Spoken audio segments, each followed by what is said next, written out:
তো রাধে রাধে বন্ধুরা, আপনাদের সামনে একটা ছোট্ট ব্লগ নিয়ে আসলাম। তো আপনারা তো জানেন আমাদের তপন কসবা ভুইমালি পাড়াতে জগন্নাথের প্রতিষ্ঠান হয়েছে এবার নতুন করে। তো জগন্নাথের আমরা 56 ভোগ দিয়েছিলাম, কিছু মাদুগিরি করে আর কিছু বাইরে থেকে লাগিয়ে। তো তারপরে আমাদের জগন্নাথের কি পায়, আমাদের জগন্নাথের সামনে একটা সোলার লাইটের ব্যবস্থা করে দিচ্ছে সরকার।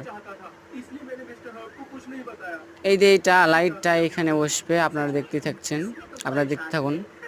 তো লোকে বলে যে আমরা তো গোবিন্দ ভোজি, তাহলে আমাদের এত দুঃখ কষ্ট কেন? কেন কি জানেন তো? ভগবান তাদের পরীক্ষা করে, আমার ভক্ত কি আমার ভজন করে কি না, তাই একটু দুঃখ কষ্ট দিতে থাকে যে আমার ভক্ত আমাকে ছেড়ে দেয় কি না। কিন্তু না, ভগবান যতই আপনাদের পরীক্ষা করুক, তাও আপনারা ভগবানের পথ ছাড়বেন না। আর এই যে আমাদের প্রভু জগন্নাথ, আপনারা দেখুন, আপনাদের ফাইনাল লুকটা দেখাচ্ছি। এইটুকুই ব্লগ ছিল। Tata, bye bye.